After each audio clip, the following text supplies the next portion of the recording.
ये सुधार 21वीं सदी के भारत की जरूरत है। साथियों, हमारे देश में अब तक उपज और बिक्री की जो व्यवस्था चली आ रही थी, जो कानून थे, उसने किसानों के हाथ पांव बांधे हुए थे। इन कानूनों की आड़ में देश में ऐसे ताकतवर गिरोह पैदा हो गए थे जो किसानों की मजबूरी का फायदा उठा रहे थे। आखिर ये कब तक चलता रहता? और इसलिए इस व्यवस्था में बदलाव करना आवश्यक था और ये बदलाव हमारी सरकार ने करके दिखाया है।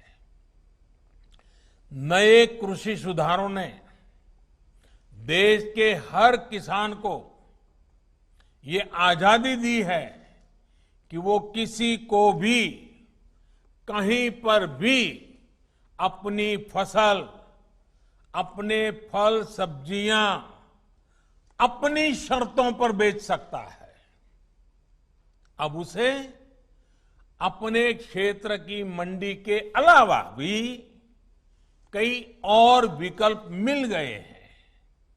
अब उसे अगर मंडी में ज्यादा लाभ मिलेगा तो वहां मंडी में जाकर अपनी फसल बेचेगा। मंडी के अलावा कहीं और से ज्यादा पैसा मिलता है, ज्यादा लाभ मिलता है, तो वहां जाकर के बेचेगा। उसकी सारे बंधनों से मुक्ति दिलाने के कारण ये संभव होगा। अब सवाल ये कि आखिर इससे फर्क क्या पड़ेगा? आखिर इससे किसान को क्या फायदा होगा? आखिर ये फैसला किस तरह किसानों की आर्थिक स्थिति को बदलने में बहुत मददगार साबित होगा? इन सवालों का जवाब भी अब ग्राउंड रिपोर्ट से ही मिल रहा है। किसानों को मिली इस आजादी के कई लाभ दिखाई देने शुरू भी हो गए हैं, क्योंकि इसका अध्यादेश कुछ महीने पहले निकाला गया था। ऐसे प्रदेश जहां पर आलू बहुत होता है, वहां से रिपोर्ट्स है कि जून जुलाई के दौरान थोक खरीदारों ने किसानों को अधिक भाव देकर सीधे कोल्ड स्टोरेज से ही आलू खरीद लिया है। बाहर किसानों को आलू के ज्यादा दाम मिले तो इसकी वजह से जो किसान मंडियों में आलू लेकर पहुंचे थे, आखिर दबाव में आने के कारण, बाहर बड़ा ऊंचा मार्केट होने के कारण मंडी के लोगों को भी किसानों को ज्यादा दाम देना पड़ा।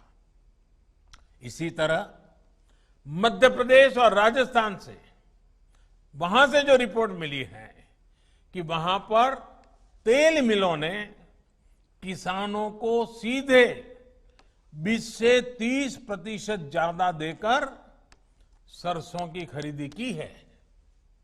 मध्य प्रदेश, उत्तर प्रदेश, छत्तीसगढ़, पश्चिम बंगाल ऐसे राज्यों में दालें बहुत होती हैं। इन राज्यों में पिछले साल की तुलना में 15 से 25% तक का ज्यादा दाम सीधे किसानों को मिले हैं। दाल मिलों ने वहां भी सीधे किसानों से खरीद की है, सीधे उन्हें ही भुगतान किया है। अब देश अंदाजा लगा सकता है कि अचानक कुछ लोगों को जो दिक्कत होनी शुरू हुई है वो क्यों हो रही है। कई जगह ये भी सवाल उठाया जा रहा है कि अब कृषि मंडियों का क्या होगा? क्या कृषि मंडियां बंद हो जाएगी? क्या वहां पर खरीद बंद हो जाएगी? जी नहीं, ऐसा कतई नहीं होगा। और मैं यहां स्पष्ट कर देना चाहता हूं कि ये कानून, ये बदलाव कृषि मंडियों के खिलाफ नहीं है। कृषि मंडियों में जैसे काम पहले होता था वैसे ही अब भी होगा, बल्कि ये हमारी ही एनडीए सरकार है जिसने देश की कृषि मंडियों को आधुनिक बनाने के लिए निरंतर काम किया है। कृषि मंडियों के कार्यालयों को ठीक करने के लिए, वहां का कंप्यूटराइजेशन कराने के लिए पिछले 5-6 साल में से देश में बहुत बड़ा अभियान चल रहा है। इसलिए जो ये कहता है कि नए कृषि सुधारों के बाद कृषि मंडियां समाप्त हो जाएगी, तो वो किसानों से सरासर झूठ बोल रहा है। साथियों, बहुत पुरानी कहावत है कि संगठन में शक्ति होती है। कृषि सुधार से जुड़ा दूसरा कानून इसी से प्रेरित है।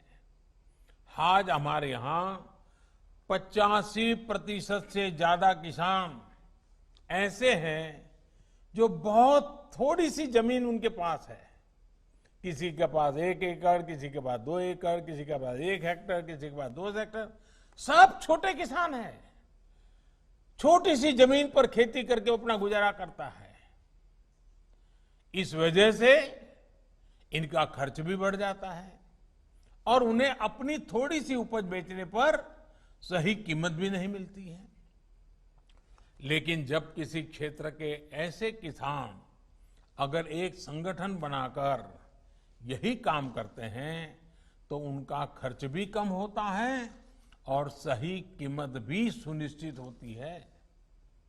बाहर से आए खरीदार इन संगठनों से बाकायदा समझौता करके सीधे उनकी उपज खरीद सकते हैं। ऐसे में किसानों के हितों की रक्षा के लिए ही दूसरा कानून बनाया गया है। एक ऐसा अनोखा कानून है जहां किसान के ऊपर कोई बंधन नहीं होगा। किसान के खेत की सुरक्षा, उसकी जमीन की मालिकी की सुरक्षा, किसान को अच्छे बीज, किसान को अच्छी खाद, सभी की जिम्मेदारी जो किसान के साथ कॉन्ट्रैक्ट करेगा उस खरीदार की होगी। किसान से जो समझौता करेगा उस समझौता करने वाले की होगी। साथियों, इन सुधारों से कृषि में निवेश बढ़ेगा, किसानों को आधुनिक टेक्नोलॉजी मिलेगी, किसानों के उत्पाद और आसानी से अंतर्राष्ट्रीय बाजार में पहुंचेंगे। मुझे बताया गया है कि यहां बिहार में हाल ही में 5 कृषि उत्पादक संघों ने मिलकर चावल बेचने वाली एक बहुत मशहूर कंपनी के साथ एक समझौता किया है। इस समझौते के तहत 4000 टन धान वो कंपनी बिहार के इन एफपीओ से खरीदेगी। अब इन एफपीओ से जुड़े किसानों को मंडी नहीं जाना पड़ेगा। उनकी उपज अब सीधे नेशनल और इंटरनेशनल मार्केट में पहुंचेगी। साफ है कि इन सुधारों के बाद खेती से जुड़े बहुत सारे छोटे बड़े उद्योगों के लिए बहुत बड़ा मार्ग खुलेगा। ग्रामीण उद्योगों की ओर देश आगे बढ़ेगा। मैं आपको एक और उदाहरण देता हूं। मान लीजिए कोई नौजवान एग्रीकल्चर सेक्टर में कोई स्टार्टअप शुरू करना चाहता है। वो चिप्स की फैक्ट्री ही खोलना चाहता है। अभी तक ज्यादातर जगह होता यह था कि पहले उसे मंडी में जाकर आलू खरीदने होते थे, फिर वो अपना काम शुरू कर पाता था। लेकिन अब वो नौजवान जो नए नए सपने लेकर के आया है, वो सीधे गांव के किसान के पास जाकर उससे आलू के लिए समझौता कर सकेगा। वो किसान को बताएगा कि मुझे इस क्वालिटी का आलू चाहिए, इतना आलू चाहिए। वो किसान को अच्छी क्वालिटी के आलू पैदा करने में हर तरह की तकनीकी सहायता भी करेगा। साथियों, इस तरह के समझौतों का एक और पहलू है।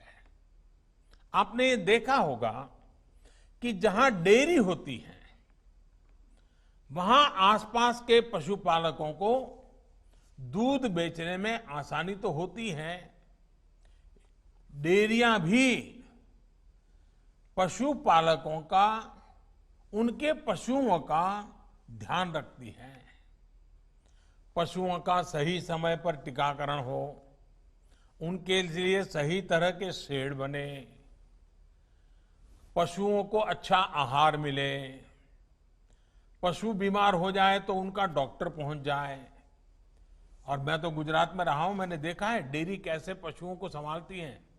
बड़ी डेयरी दूध उत्पादक उन तक जाकर के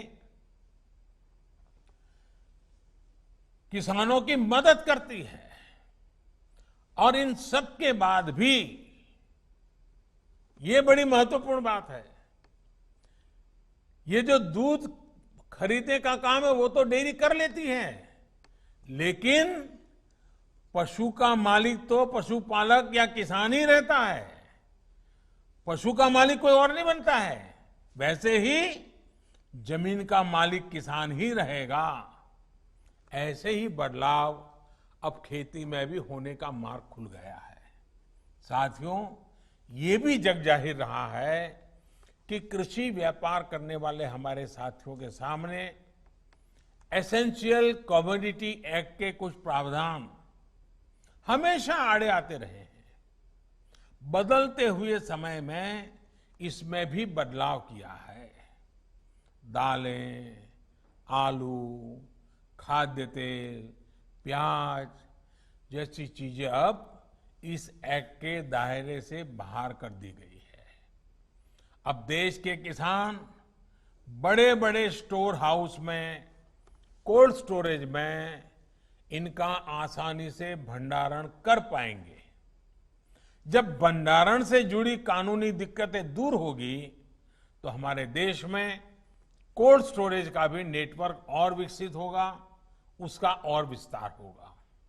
साथियों, कृषि क्षेत्र में इन ऐतिहासिक बदलावों के बाद, इतने बड़े व्यवस्था परिवर्तन के बाद कुछ लोगों को अपने हाथ से नियंत्रण जाता हुआ दिखाई दे रहा है।